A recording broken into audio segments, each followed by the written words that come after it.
Hello दोस्तों, स्वागत है आप सभी का मेरे YouTube channel Meenakshi study corner पे। तो आज है हमारी परसेंटेज की क्लास 4th और आज हम इसमें 2-3 टाइप कंप्लीट कर लेंगे। तो चलिए क्लास को स्टार्ट करते हैं। अब देखिए हमारे क्लास का पहला क्वेश्चन क्या है और हमारी नई टाइप भी यहाँ से स्टार्ट हो गई है। देखो इस टाइप का पहला क्वेश्चन क्या है हमारा, देखो क्या है क्वेश्चन, क्या कह रहा है, संतरे के मूल्य में 20% की कमी होने की वजह से अब एक व्यक्ति 10 रुपये में 5 संतरे अधिक पाता है। यानी कि जितने वो संतरे ले जाता होगा 10 रुपये में, 20% की जब से संतरों में कमी हुई तब से क्या आ रहे हैं, 10 रुपये में 5 संतरे और ज्यादा आ रहे हैं।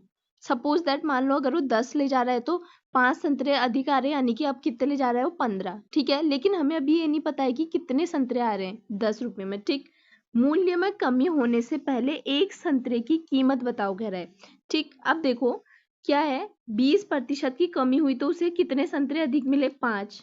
यानी कि कब मिले उसको, 20% की जब कमी हुई तभी तो उसे क्या मिले, 5 संतरे।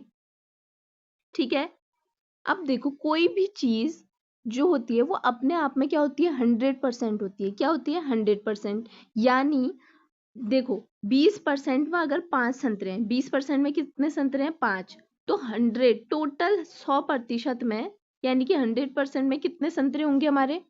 देखो 20% का मान कितना निकल के आ गया है हमारा, अगर 20% का मान हमारा 5 है तो 100% क्या होगा, इसका 5 गुना होगा। यानी कि अगर 20% में 5 संतरे हैं तो 100% में कितने होंगे, 25 संतरे होंगे। होंगे कि नहीं होंगे। ठीक, यानी कि 10 रुपये में कितने संतरे आ रहे हैं, 25। कितने संतरे आ रहे हैं हमारे, 25 संतरे आ रहे हैं। अब ये 25 संतरे कब आ रहे हैं, जब क्या हुई, 20% की कमी हुई। ठीक, लेकिन इसने हमसे क्वेश्चन में पूछा क्या है, देखो मूल्य में कमी होने से पहले एक संतरे की कीमत। अब देखो ये 25 संतरे तो तब ले जा रहा है जब 20% की कमी हो गई, लेकिन इसने पूछा हमसे कमी होने से पहले पूछ रखी है, वो भी कितने संतरों की कीमत, एक ही संतरे की कीमत बतानी है हमें। तो देखो अगर जब ये 20% की कमी नहीं हुई होगी तो तब तो क्या ले जाता होगा, 10 रुपये में कितने संतरे ले जाता होगा, इसका मतलब 20। कितने संतरे ले जाता होगा, 20। क्योंकि 5 संतरे तो एक्स्ट्रा कब ले जा रहा है ये, अधिक, यानी कि जितने ले जाता था उससे ज्यादा कब ले जा रहा है, जब 20% की कमी हो गई। ठीक, ये तो तब की बात होगी जब 20% की क्या होगी हमारी कमी, तब वो कितने ले जा रहा है, 25। ठीक है, अगर हमसे पूछा है कब मूल्य में कमी होने से पहले की बात की है, तो देखो जब इसमें 20% की कमी नहीं रही होगी, यानी कि कोई कमी नहीं होगी इसमें, तो तब तो कितने ले जा रहा होगा, ये 10 रुपये में कितने संतरे ले जा रहा होगा, तब ये तो ले जा रहा होगा 20। ठीक है, 5 तो तब बड़े संतरे जब 20% की कमी हुई। ठीक है, ये आपको समझ में आ गया होगा यो। तो देखो अब देखो इसका मतलब क्या है, 10 रुपये में कितने संतरे आ रहे हैं हमारे, 20। ठीक, कब, कमी होने से पहले। इसका मतलब क्या है कि 1 रुपये का कितने संतरे, 2। 1 रुपये में कितने संतरे आ रहे हैं हमारे, 2 संतरे आ रहे हैं। 1 रुपये में कितने संतरे आ रहे हैं हमारे, 2 संतरे आ रहे हैं। तो इसने पूछा क्या, एक संतरे की कीमत पूछी है। अगर 1 रुपये के 2 संतरे हैं तो सिर्फ हमें एक ही संतरे का मूल्य बताना है। तो एक संतरा कितने में आएगा हमारा, यह आएगा हमारा 50 पैसे में। 50 पैसे में एक, और 1 रुपये में कितने, 2। तो हमारा आंसर क्या आ गया, 50 पैसे। ठीक है, उम्मीद करती हूँ कि आपको समझ में आ गया होगा, और अगर आपको ये अच्छे से समझ में नहीं आया तो इसका इसी टाइप में मैं आपके लिए एक क्वेश्चन और लेके आई हूँ, आप उसे जरूर देखना। अब देखिए अगला क्वेश्चन क्या है, शक्कर के मूल्य में 10% की कमी होने की वजह से एक व्यक्ति अब 270 में 1 केजी शक्कर ज्यादा खरीद पाता है। ठीक है, जितना पहले खरीदता था इसका मतलब उससे जब 10% की कमी उसके बाद से क्या करने लग गया, वो 1 केजी शक्कर ज्यादा खरीद पाता है। उसी रेट में 270 में पहले भी खरीदता था, लेकिन 10% की कमी होने के बाद 270 में 1 केजी एक्स्ट्रा खरीद पाता है। ठीक है, तो शक्कर का प्रारंभिक मूल्य प्रति किग्रा कितना होगा। यानी कि प्रारंभिक मूल्य पूछा है, यानी कि जब 10% की कमी नहीं रही होगी इसमें, किसमें, शक्कर में, तब का मूल्य पूछा है। देखो 10% की कमी रही, कमी की वजह से कितना खरीद पाया ये, 1 केजी शक्कर क्या खरीद पाया, एक्स्ट्रा खरीद पाया। ठीक है, तो 10% में 1 केजी शक्कर आती है। ठीक, इसका मतलब क्या है, 10% का मान कितना निकल के आ गया हमारा, 1। kg, ठीक है। अब मैंने आपसे क्या कहा, कोई भी चीज जो होती है वो अपने आप में क्या होती है, 100% होती है। तो हमें किसका निकालना है अब मान, 100% का। अगर 10 kg 10% का मान कितना आया 1, तो 100 का कितना आएगा, इसका 10 गुना, यानी कि 10 kg, ठीक है। इसका मतलब क्या है, 10% में 1 kg, तो 100% में 10 kg, ठीक। तो 10 kg शक्कर कब आ रही है, तो हमें यही तो चाहिए था, कब आ रही है 10 kg शक्कर, ठीक। तो हमें यही तो चाहिए था। तो 1 kg ज्यादा खरीद पाता है कितने रुपये में, इतने रुपये में, 270 रुपये में। किसने में, इसमें यही तो बोला है उसने कि एक व्यक्ति अब 270 में 1 kg शक्कर ज्यादा खरीद पाता है। कितने रुपये में 1 kg ज्यादा खरीद पा रहा है वो, 270 रुपये में, ठीक। यानी 10 kg खरीद पा रहा है वो इतने रुपये में, कितने, 10 kg भी कितने में खरीद पा रहा है, 270 में, ठीक। अब देखो पहला मूल्य पूछा है, पहला मूल्य यानी कि जब इसमें 10% की कमी नहीं होगी तो तब का मूल्य पूछा है, ठीक है। इसका मतलब क्या है, अब 1 kg ज्यादा है तो पहले वो कितनी ले रहा होगा, पहले वो कितनी ले रहा होगा, तो हम क्या कर देंगे, 10 में से -1 कर देंगे। अब हमने -1 ही क्यों किया, क्योंकि 1 kg तो ज्यादा खरीद रहा था, अगर 2 kg ज्यादा खरीदता तो हम -2 कर देते, ठीक। तो ये कितना आ गया, 9 kg, 9 kg आ गया, ठीक है। अब क्या करना है, अब हमें क्या निकालना है, इसका पहले का रेट निकालना है, कितने में खरीद रहा था, पहले भी 9 kg है 270 में। तो क्या करेंगे हम, 270 बट्टा कितना लिख देंगे, 9। तो कितने बार कट रहा है ये, 9 3 27 और एक 0, यानी कि कितना आ गया हमारा, 30 रुपये प्रति kg। मतलब इसका क्या है कि 10% की छूट होने से पहले उसका मूल्य कितना रहा होगा, तो शक्कर का मूल्य कितना रहा होगा, 30 रुपये पर kg, ठीक। अब देखिए एक टाइप तो हमारी खत्म हो गई है, अब हम लाते हैं नेक्स्ट टाइप, ठीक है। ये हमारी नेक्स्ट टाइप है। देखो इसका पहला क्वेश्चन क्या है हमारी नेक्स्ट टाइप का, एक व्यक्ति अपनी आय का 25% मकान के किराए पर, मतलब आपको क्या मानना है, उसकी आय क्या है, किसी भी व्यक्ति की आय आप 100% ही होगी, ठीक है। जो भी कोई भी चीज हो, मैंने बोला कि अपने आप में क्या होती है, 100% होती है, ठीक है। तो आय भी क्या होगी, अपने आप में क्या है, 100% है, ठीक। तो देखो एक व्यक्ति अपनी आय का 25% मकान के किराए पर, ठीक है, और 35% खाने पर, और शेष का 40% परिवहन पर खर्च करता है। यदि अब उसके पास कितने रुपए बचे हैं, 5280, ठीक है, बचे हों, तो उसकी आय ज्ञात कीजिए। अब हमें उसकी आय ज्ञात करनी है, ठीक है। अब देखो आय क्या मानेंगे हम, किसी भी व्यक्ति की 100% मानेंगे, ठीक। अब देखो 25% तो उसने किस पे खर्च कर दिया, मकान पे, मकान के किराए पे, ठीक है। और 35% किस पे, खाने पे, ठीक। तो ये टोटल कितना हो गया हमारा, ये हो गया हमारा टोटल 60%, यानी कि 100 में से 60% तो उसने किराए और खाने पे खर्च कर दिया। अब हमारे पास शेष कितने परसेंट बचा है, बचा है कितना हमारे पास, 40% और बचा हमारे पास, ठीक। अब क्या कह रहा है देखो, और शेष का 40% परिवहन पर खर्च करता है। इसका मतलब ये नहीं है कि पूरा 40% वो खत्म कर रहा है परिवहन पे। क्या कह रहा है, सुनो ध्यान से सुनना, वो ये नहीं कह रहा है कि शेष 40%, वो क्या कह रहा है, शेष का 40%, यानी कि जितना हमारा शेष बच रखा है, शेष कितना बचा फिर हमारे पास, देखो 60% तो हमारा यहाँ खत्म हो गया, शेष कितना बच रखा हमारे पास, 40%। अगर 40% हो जाएगा तो पूरा 100 हो जाएगा, है कि नहीं। तो देखो शेष, अब 60% 100 में से हमने खत्म कर दिया, तो बचा कितना हमारे पास, 40%। तो यही कह रहा है वो, देखो शेष का 40% परिवहन पर खर्च करता है, यानी कि जो हमारे पास शेष बच रखा है 40%, तो हमने उसी 40% का क्या निकालना है, 40% निकालना है। तो हम कैसे निकालेंगे, शेष हमारे पास कितना बचा, 40, और इसी 40 का हमें क्या कह रहा है क्वेश्चन में, शेष का 40%, यानी कि शेष जितना बचा है उसी का हमने क्या निकालना है, 40% निकालना है। तो ऐसे निकालते हैं, ये 2 0 से ऊपर के 2 0 कट गए, यानी कि कितना आ गया है हमारा, 16।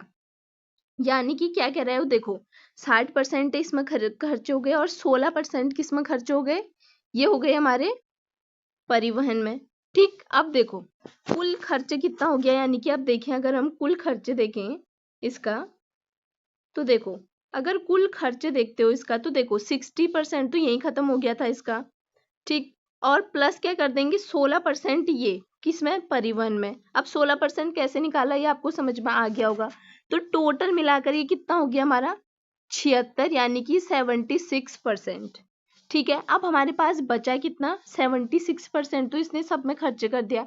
तो इसके पास बचा कितना है, बचा कितना है इसके पास, अगर 76 इसने परसेंट खत्म कर दिया तो बचा कितना 24% अभी बचा है। ठीक है, अब इसने क्या बोला है देखो, उसके पास क्वेश्चन में देखना, उसके पास यदि अब उसके पास 5280 रुपये बचो, यानी कि जो ये 24% हमारे पास बचा है उसके पास, इसका क्या है, इसका मान कितना है, इसकी वैल्यू कितनी है 5280, यही तो उसके पास बचा है। और यही ऐसे परसेंट में निकाल के भी कितना बच रहा है 24, यानी कि 24% का मान कितना है हमारे पास 5280 रुपया है। कितना है 5280 है। अब ये तो पूछा, अब उसने पूछा क्या है बचे हों तो उसकी आय ज्ञात करो, हमें उसकी क्या ज्ञात करनी है, आय। तो देखो आय क्या ज्ञात करेंगे, कैसे ज्ञात करेंगे, मैंने आपको क्या बोला, कोई भी चीज होती है वो अपने आप में 100% होती है, तो आय भी क्या होगी 100% होगी। ठीक है, अब देखो 100 में से 24% का मान तो हमें पता चल गया कितना होता है 5280 है, लेकिन हमें क्या निकालना है, पूरे 100% का मान चाहिए हमें, कितने का, पूरे 100% का, तभी हमें क्या पता चलेगी, उसकी आय पता चलेगी। तो देखो अगर 24% का इतना है तो 1% का अगर हमें निकालना हो तो कितना, क्या कर देंगे हम 5280/24, ठीक, यही करेंगे। कब, जब हमें 1% की वैल्यू निकालनी हो, लेकिन हमें क्या निकालनी है, पूरे 100% की वैल्यू निकालनी है। तो हमें क्या करना होगा, क्या है 5280/24 गुणा क्या कर देंगे, इसमें 100 की क्या कर देंगे हम, गुणा कर देंगे, किसकी कर देंगे 100 की। तो कितने बार कट रहा है देखो, 24 दूना 48, 24 दूना 48, और ये बचा 0, कितना हो गया, ये आ गया हमारा 220। 220 आ गया, गुणा 100 करनी है तो 100 के जो पीछे के 2 0 हैं और इसमें ऐड हो जाएंगे। ठीक है, तो ये कितना आ जाएगा हमारा 22,000। इसका मतलब क्या है, हमारा आंसर क्या आ गया है, तो उसकी आय ज्ञात कीजिए। तो उसकी आय कितनी ज्ञात कर ली हमने 22,000, उसकी आय क्या आ गई हमारे पास निकल के 22,000, ये क्या आ गया हमारा आंसर आ गया है। ठीक, आई होप कि आपको ये अच्छे से समझ में आ गया होगा। तो चलिए अब नेक्स्ट क्वेश्चन पे। अब देखिए अगला क्वेश्चन क्या है, एक छात्र अपनी छात्रवृत्ति का 20% कमरे के किराए पर और शेष का 40% शिक्षा पर खर्च करता है तथा कुल छात्रवृत्ति का 8% खाने व कपड़ों पर खर्च करता है। इन खर्चों के बाद उसके पास 4400 रुपये क्या बचते हैं, ठीक, वह कितने रुपए की छात्रवृत्ति पाता है ये हमें बताना है। तो सबसे पहले कोई भी चीज मैंने क्या कहा था 100% होती है, तो सबसे पहले इसे हम क्या मान लेंगे 100%, ये मान लिया हमने। ठीक है, अब क्या कह रहा है 20% कमरे के किराए पर देता है, ठीक, कितना देखो 20% का तो उसका क्या हो गया, कमरे का रेंट हो गया। ठीक, अब क्या फिर दूसरी चीज क्या बोल रहा है वो, शेष का 40% शिक्षा पर खर्च करता है। शेष कितना बचा, अगर देखो अगर हमने 100 में से 20%, 100% में से उसने 20% किस पे खर्च कर दिया, अपने किराए पर कमरे के, अब बचा कितना उसके पास 80। तो यही कह रहा है ये शेष का, यानी कि 80 जो हमारे पास शेष बचा है उसका 40% शिक्षा पे खर्च करता है। तो सबसे पहले ये निकालेंगे हम, शेष कितना बचा हमारे पास 80। 80 कैसे आया, क्योंकि 20% तो इसने किस पे कर दिया, किराए पर। तो अगर 100 में से हम 20 कम हो गया तो कितना बचेगा हमारे पास 80। 80 का यही बोला इसने 40%, 40% अगर हम निकाले 80 का तो कितना आ जाएगा ये हमारे पास 32, यानी कि 32% क्या है अपनी शिक्षा पर खर्च करता है। ठीक, तथा कुल छात्रवृत्ति का 8%, कुल छात्रवृत्ति कर रहा है, कुल मतलब कि पूरे 100 का 8%, तो कितना होगा 8% होगा। अगर पूरे 100 में से हम 8% निकाले तो कितना आएगा 8% आएगा। तो देखो कितना आ गया, एक तो हो गया 8%, तो पहला ये चीज हो गई। दूसरी चीज ये निकल के आ गई हमारे पास क्या 32%, और तीसरी चीज क्या निकल के आ गई हमारे पास 8%। ठीक है, अब इन खर्चों के बाद उसके पास कितने रुपए बचते हैं, 4400 रुपये उसके पास बच रहे हैं। तो देखो सबसे पहले देखते हैं हम कुल खर्च कितने किए उसने। अगर कुल खर्चे की बात करें तो 20, फिर 32 और फिर क्या 8। तो ये टोटल मिलाकर कितना हो रहा है हमारे पास, ये हो रहा है हमारे पास 60। यानी कि 60% उसने पूरा खर्च कर दिया है। तो उसके पास बचा कितना है, बचा है उसके पास कितना 40%।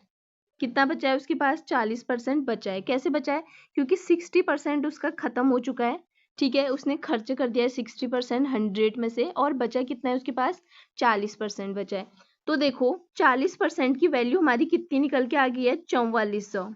4400 कैसे, क्योंकि उसके बाद क्या कह रहा है, पूरे खर्च करने के बाद उसके पास कितने रुपए बच रहे हैं 4400।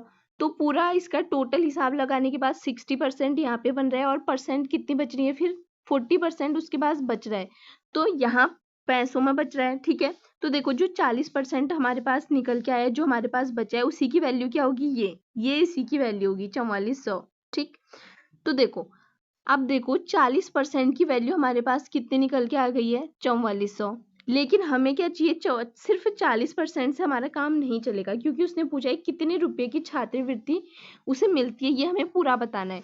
ये 4400 रुपये तो वो हैं जो उसके पास पूरे खर्च करने के बाद बचे हैं, ठीक। यानी कि 40% का मान है, 40% की वैल्यू कितनी निकल के आ गई हमारे पास 4400, ठीक। लेकिन हमें क्या चाहिए, पूरे 100% की वैल्यू अगर हमें चाहिए तो हमें क्या करना पड़ेगा, 4400 बट्टे क्या 40 गुणा क्या 100, ठीक। तो देखो ये जीरो से ये जीरो कट जाएगा, फिर 4 से 4 ही कम 4, 4 ही कम 4 और एक जीरो, यानी कि कितना आ गया 110। अगर इस 110 की गुणा अब हमें किस में करनी है, इस 100 में, तो ये कितना आ जाएगा हमारा 11,000 रुपये। क्या 11,000 रुपये, यानी कि कितने रुपए की वो छात्रवृत्ति पाता है, तो 11,000 रुपये की वो क्या पाता है छात्रवृत्ति। ये क्या आ गया है हमारा आंसर, ठीक। तो दोस्तों इस टाइप के हमने 2 क्वेश्चन कंप्लीट कर लिए हैं, और ये हमारा इस टाइप में जो मैं आपको दूसरी टाइप करा रही हूँ इसका तीसरा क्वेश्चन है, और ये लास्ट क्वेश्चन है। इसके बाद हम करेंगे अपनी नेक्स्ट टाइप। इन 2 क्वेश्चनों में जो अभी तक मैं आपको करा चुकी हूँ इस टाइप के, उसमें मैंने आपको क्या कराया था, एकदम मेथड से करवाया, ठीक है।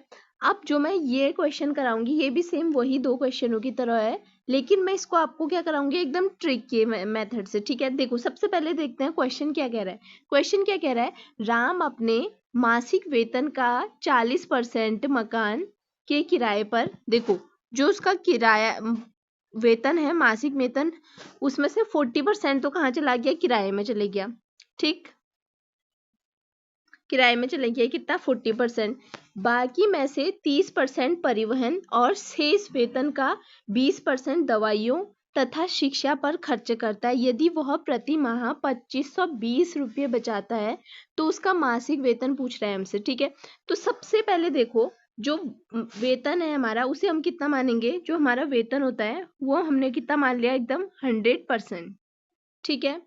क्योंकि मैंने आपको क्या कहा कि कोई भी चीज जो होती है वो अपने आप में क्या होती है 100% होती है, ठीक। अब देखो अब इसमें क्या बोल रहा है, देखो बाकी में से 30%, बाकी में से यानी कि जितना भी शेष बचा है उसमें से उसका क्या निकालना है हमने 30%, और वो जितना आएगा वो परिवहन पर खर्च करता है वो। फिर और क्या कह रहा है, शेष वेतन का 20%, फिर से क्या कह रहा है, फिर जितना शेष बचा है उसका 20%, ठीक है। अब देखो ऐसे ही इस क्वेश्चन में बार बार क्या आ रहे हैं हमारे शेष, शेष का इतना, शेष का उतना, शेष का इतना देता है, ठीक है। यहाँ पे क्या हो रहा है, शेष का आ रहा है ना, तो यहाँ पर हम कौन सी ट्रिक यूज कर सकते हैं, देखो सबसे पहले हमने क्या माना, वेतन कितना मान लिया हमने 100%, ठीक है। अब करेंगे हम मल्टीप्लाई, देखो अब पढ़ेंगे हम क्वेश्चन को एक एक लाइन करके। राम अपने मासिक वेतन का 40% मकान के किराए पर देता है, कितना देता है 40%, ठीक है। और हमने वेतन कितना मान रखा है अपना 100%, ठीक है। 100 में से अगर उसने 40% मकान में किराए में दे दिए तो बचा कितना उसके पास, जो हमारे पास बचेगा वही लिखेंगे हम यहाँ पे, ठीक। 40% अगर उसने किराया दे दिया तो बचेगा कितना 60% उसके पास, तो मैं यहाँ पे लिखूंगी 60% बट्टे में क्या 100 आएगा हमारा, ठीक है। फिर करूंगी मैं मल्टीप्लाई। फिर देखो अब हम पढ़ेंगे अगली लाइन, अगली लाइन में क्या कह रहा है, बाकी में से 30% परिवहन पर, यानी कि देखो अब उसने क्या कर दिया, 30% किस 100 में से 30% किस में चला गया, उसका परिवहन में। 30% गया 100 में से, बचा कितना हमारे पास 70, यानी कि 70% बचा। बट्टे में कितना आ जाएगा 100। अब पढ़ेंगे हम अगली लाइन। अगली लाइन में क्या कह रहा है, शेष वेतन का 20% दवाइयों तथा शिक्षा पर खर्च करता है। किस पर, शिक्षा और दवाइयों पर। कितना, 20%। अगर 100 में से 20% उसने दवाइयों और शिक्षा पर खर्च कर दिया, बचा कितना उसके पास, 80। 100 में से 20 गया तो कितना बचेगा, 80 तो बचेगा, ठीक है, परसेंट। ठीक है, अब देखो इतना जो भी ये परसेंट आया है, ये किसके बराबर है हमारे पास, इसके बराबर। किसके बराबर, 2520 रुपये के बराबर है। क्यों, देखो वह प्रति माह 2520 रुपये बचाता है। अब हमें क्या निकालना है, उसका मासिक वेतन निकालना है। ठीक है, अब मासिक वेतन निकालना है तो सबसे पहले जो कट रहा है उसे हम काट लेंगे। ये 100 से ये 100 मैंने काट दिया। ये नीचे के 2 जीरो से ऊपर के ये 2 जीरो कट गए। इस 1 जीरो से ये कट गया हमारा। ठीक है, अब क्या कट रहा है हमारा, ये कट रहा है हमारा 2 चौके 8, 2 पंचे 10। ठीक, अब देखो 7 छक 42 हो गया, 42 चौक हो जाएगा हमारा कितना, 168। और बट्टे में नीचे क्या बचा है हमारे पास, 5% बराबर किसके बराबर है, 2520 के। ठीक है, ये ठीक। अब हमें क्या निकालना है, 100% का हमें क्या चाहिए, मान, 100% का मान चाहिए हमें। ठीक, तो कुल वेतन के लिए हमें क्या करना पड़ेगा, इसकी तिरछी मल्टीप्लाई, तिरछी गुणा, यानी कि 5 की गुणा यहाँ और 168 की ऐसे तिरछी गुणा करनी पड़ेगी हमें। ठीक, तो देखो अगर हम इसकी तिरछी गुणा करें तो कैसे करेंगे, देखो ये लिखा मैंने कितना, 2520 ऐसे लिख लेंगे हम। तीसरी गुणा करें, तिरछी में गुणा करेंगे तो गुणा 5, बट्टे में कितना आ जाएगा, 168। गुणा क्या करना है हमें, 100। क्यों, क्योंकि हमें क्या निकालना है, 100% का मान चाहिए हमें।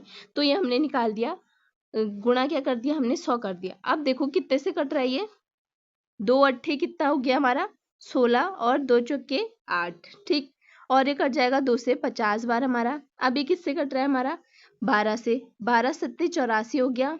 ठीक है, 12 दूना 24, फिर से कितना आ जाएगा ये हमारा, 12 एकम 12 और ये 0 यहाँ पर ये बच गया हमारा। ठीक, अब ये किससे कट रहा है, ये 7 से। 7 एकम 7, 7 त्यान कितना हो जाएगा हमारा, 21 और एक ये 0, तो ऊपर कितना बच गया हमारे पास, 30 गुणा 5। ठीक है, कितना आ गया, 30 आ गया हमारे पास। ठीक, अब देखो अब क्या बचा हमारे पास, 30 गुणा 5, यानी कि अगर हम 30 में गुणा किसकी करनी है, एक तो ऊपर बचा हमारे पास 30 और 5 और क्या बचा है, 50। ठीक है, यही तो बचा है, नीचे का तो सब कुछ खत्म कर लिया है हमने। तो अगर इन सब की हम मल्टीप्लाई करें तो ये कितना आ जा रहा है हमारा, ये आ रहा है हमारा 7500 रुपये। कितना आ रहा है हमारा, ये 7500 रुपये। ठीक, तो उसका मासिक वेतन कितना है, 7500 रुपया। ठीक है, ये आ गया हमारा क्या, आंसर। ठीक,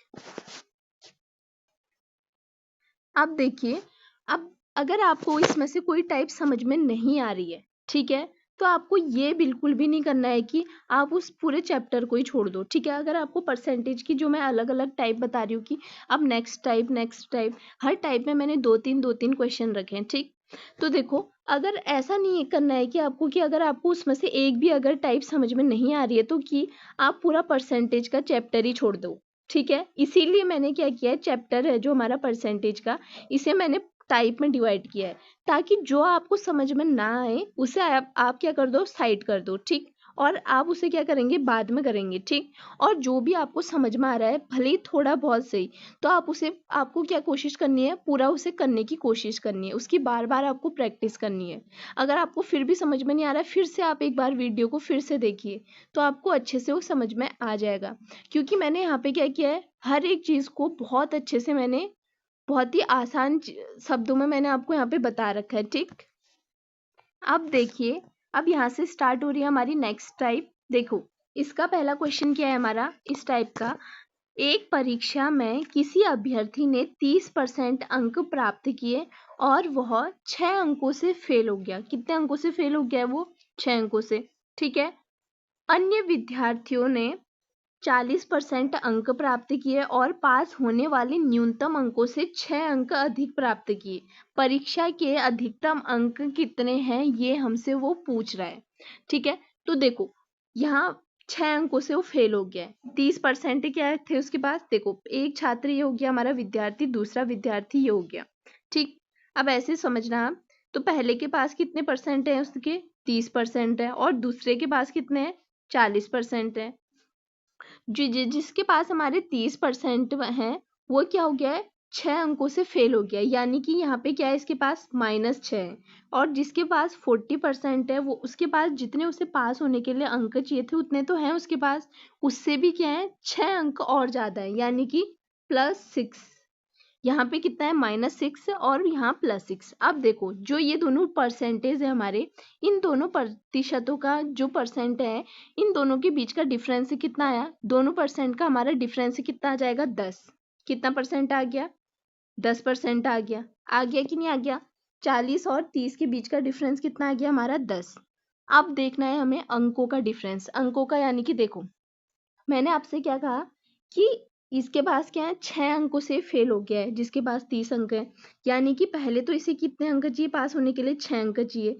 फिर जिसके पास 6 अंक ज्यादा है, फिर इसकी बराबरी करने के लिए फिर से इसे कितने अंक चाहिए, 6 अंक और चाहिए, यानी कि टोटल मिलाकर ये कितने अंक हो गए हमारे, 6 अंक तो इसे पास होने के लिए चाहिए, फिर इसकी बराबरी करने के लिए 6 अंक और चाहिए। टोटल मिलाकर कितने हो गए हमारे, 12 अंक। कितने हो गए हमारे, 12 अंक। ठीक है, यानी कि 10% की वैल्यू कितनी निकल के आ गई हमारी, 12। ये तो आई हमारी 10% की। हाँ, अगर मैं 1% की निकाल लूँ तो कितनी आ जाएगी, 12/10। ये तो आई 1% की। ठीक है, अब देखो लेकिन हमें किसकी चाहिए, 100% की वैल्यू चाहिए हमें। किसकी वैल्यू चाहिए हमें, 100% की। अब 10% की हमें पता है, तो अगर मैं 100% की वैल्यू निकालूं तो कैसे निकालेंगे हम 100% की, 12 बट्टे क्या कर दूंगी मैं, 10। अब ये 12 कैसे आया, 10 कैसे आया, ये तो आप समझ ही गए होंगे। अब हमें 100% की वैल्यू निकालनी है, तो 100 की क्या हो जाएगी इसमें, मल्टीप्लाई।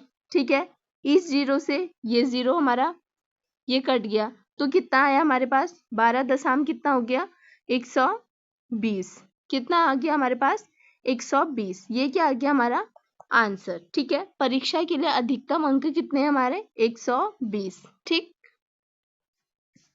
अब देखिए इसी टाइप में हमारा सेकंड क्वेश्चन क्या है, रोहित ने 30% अंक प्राप्त किए और 15 अंकों से अनुत्तीर्ण हो गया। सेम वही क्वेश्चन है। ठीक है, अंकों से, कितने अंकों से अनुत्तीर्ण हो गया, 15 अंकों से। मोहन ने 40% अंक प्राप्त किए और उत्तीर्ण होने के लिए आवश्यक अंकों से 35 अंक अधिक प्राप्त कर लिए। जितने पासिंग नंबर थे यानी कि उतने तो उसके आए, उससे ज्यादा भी कितने नंबर आ गए उसके, 35 नंबर उससे भी ज्यादा आ गए हैं उसके। ठीक है, यानी कि इसके पास कितने हैं, -15 है, और इसके पास कितने हैं, +35 हैं। ठीक, अब देखो 30% इसके आए हैं और 40% इसके हैं, तो परसेंटेज के बीच का डिफरेंस कितना आ गया हमारा, ये आ गया हमारा 10। 10% इज इक्वल टू अंकों के बीच का डिफरेंस कितना आ गया, देखो इसको पास होने के लिए पहले तो क्या चाहिए, 15 अंक चाहिए, फिर इसकी बराबरी करने के लिए 35 अंक और चाहिए, तो 15 और 35 ये कितने हो जाएंगे हमारे, 50 अंक। यानी कि जो हमारे 10% है उसकी वैल्यू कितनी निकल के आ गई हमारे पास, ये आ गए हमारे 50 अंक, यानी कि 50 आ गई। लेकिन हमें क्या चाहिए, 100% की वैल्यू चाहिए हमें। अगर मैं 100% की वैल्यू निकालूं तो ये कितना आ जाएगा, 50/10 गुणा 100% की वैल्यू निकाल रहे तो गुणा किसकी होगी, 100 की। तो 10 दशम कितना हो गया, 100, और ये कितना आ गया हमारे 500 अंक। कितना आ गया है हमारे 500 अंक। ठीक है, अगर उसने अंक पूछे होते तब तो हमारा आंसर ये आ जाता 500, लेकिन उसने पूछा है उत्तीर्ण होने का प्रतिशत कितना है, प्रतिशत पूछा है उसने। ठीक है, क्या पूछा है उसने, प्रतिशत। ठीक, अब देखो ये जो देखो रोहित ने 30% अंक प्राप्त किए, कितने अंक प्राप्त किए उसने, 30%, यानी कि पासिंग मार्क्स कितने हो गए। अगर हम 1% की वैल्यू निकालें तो देखो यहाँ पे देखना 10% की वैल्यू कितनी आई, 50। तो अगर मैं 1% की वैल्यू यहाँ पे निकालूं तो ये कितना आ जाएगा, 50/10, यानी कि 10 पंचे 50, 5। 1% की वैल्यू कितनी आ गई, 5। तो अगर मैं 30% की निकालूं तो ये कितनी आ जाएगी, 150। ठीक है, इतने तो लाया है लेकिन क्या है 15 अंकों से फेल भी हुआ है। ठीक है, 15 अंकों से फेल भी हुआ है। कौन? रोहित। देखो कितने आए थे उसके 30% आए थे, यानी कि 150 नंबर। लेकिन पास होने के लिए उसे कितने चाहिए थे? 15 अंक उसे और चाहिए थे। तो ये कितने हो गए हमारे? 165। ठीक है, अगर 165 उसके नंबर आ जाते तो इतने पर वो क्या हो जाता? पास हो जाता। यानी कि 15 नंबर अगर उसके कम ना होते तो पास हो जाता। ठीक, लेकिन हमें क्या निकालना है? अब यहाँ पे परसेंट निकालना है। तो हमारा कितना आ गया है? 165 आ गया है। अब देखना यहाँ पे स्पेस नहीं है, इसीलिए मैं कहाँ पे लिख रही हूँ? यहाँ पे एक साइड में कर रही हूँ मैं। यहाँ पे आप देख लेना कितना आ गया हमारा? 165। अब हमें क्या निकालना है? कह रहे हो उत्तीर्ण होने का प्रतिशत कितना है, ये बताना है हमें। अगर मैं परसेंटेज निकालूं तो कितना आया है हमारा? 165।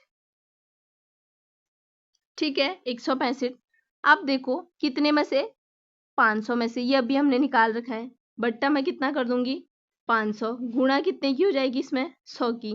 100 पंचे कितना हो गया? 500। और ये 5 से कितने बार कट रहा है? 5 3 15, 5 3 15, यानी कि 33%। हमारा आंसर क्या आ गया? 33%। उत्तीर्ण होने का प्रतिशत क्या है? 33% है। ठीक, अब देखिए ये क्या है? हमारी नेक्स्ट टाइप है। ठीक, क्या कह रहा है इसमें? किसी परीक्षा में 60% छात्र अंग्रेजी में और 70% छात्र हिंदी में तथा 40% छात्र दोनों विषयों में उत्तीर्ण हुए हैं। तो कितने परसेंट छात्र अंग्रेजी व हिंदी दोनों विषयों में अनुत्तीर्ण होते हैं? ये हमें बताना है कि कितने परसेंट क्या हो रखे हैं? दोनों विषयों में अनुत्तीर्ण हो रखे हैं। तो देखो ये सबसे ईजी टाइप है हमारी। क्या है ये? सबसे ईजी टाइप है। ठीक, अब देखो क्या कह रहा है कि 40% छात्र दोनों विषयों में उत्तीर्ण हुए हैं। तो 40 को मैं यहाँ पे लिख लूंगी। ठीक है, 40%। अब क्या बोला है? ये मैंने बना लिया हिंदी का। ठीक है, और ये बना लिया मैंने अंग्रेजी का, यानी कि इंग्लिश का। ठीक है, ये गोला इंग्लिश का है, ये हिंदी का है। देखो अब क्या कह रहा है? किसी परीक्षा में 60% छात्र अंग्रेजी में, 60% यानी कि ये जो गोल, ये जो 40 है इसी गोले के तो अंदर आ रहा है। ये किसके? इंग्लिश के अंदर। ठीक, इसी के अंदर तो आ रहा है, इस गोले के अंदर। ये इंग्लिश का गोला है तो 40 आ रहा है। तो इसने क्या है? 60% छात्र हो रखे हैं अंग्रेजी में पास, तो यानी कि 40 तो ये हो गए। 60 का भुगा अगर मैं 20 और कर दूं इसमें तो ये कितने हो जाएंगे हमारे? 60। और 70% हिंदी में। अब देखो जो ये 40 है ये हिंदी के गोले के अंदर भी तो है। जो ये हिंदी का गोला ही है हमारा, इसके अंदर भी तो है 40। यानी कि 70% है। तो 40 में कितना जोड़ूं? कितने परसेंट और ऐड करेंगे कि 70 हो जाएगा? तो ये करने पड़ेंगे हमको 30 ऐड। ठीक है, अब देखो क्या कह रहा है? दोनों विषयों में उत्तीर्ण हुए हैं। कितने परसेंट छात्र अंग्रेजी व हिंदी दोनों विषयों में अनुत्तीर्ण हुए हैं, ये बताना है। देख लो पहले उत्तीर्ण क्या हो रखे हैं हमारे, ये देखेंगे हम। ठीक है, अगर मैं उत्तीर्ण का देखूं, उत्तीर्ण का प्रतिशत, तो 20%, 40% और क्या 30%। तो कुल मिलाकर ये कितने हो गए हमारे? 90%। यानी कि 90% तो क्या हो रखे हैं? पास हो रखे हैं। अब बचे क्या हमारे पास? बचा क्या है हमारे पास? 100% का है ना हमारा। तो 100% में से 90, अगर 90% पास हो रखे हैं तो 90% क्या कर दूंगी मैं? माइनस। तो बचेगा कितना? कितना आएगा हमारा? 10%। कितना आएगा? 10%। तो 10% क्या हुए हैं? दोनों में क्या हो रखे हैं? अनुत्तीर्ण हो रखे हैं। ठीक, कितना? 10%। ये क्या आ गया हमारा आंसर। ठीक, तो चलिए दोस्तों आज की क्लास को बस इतना ही रखते हैं। उम्मीद करती हूँ कि जो भी आज मैंने आपको समझाया वो आपको समझ में आया होगा। तो अगर आपको आज की क्लास पसंद आई हो तो प्लीज़ वीडियो को लाइक ज़रूर करना, और अगर आप इस चैनल पे नए हो तो प्लीज़ चैनल को सब्सक्राइब करके बेल आइकन प्रेस कर देना, ताकि आपको मेरी आने वाली सभी वीडियोज़ का नोटिफिकेशन मिल सके। Thank you.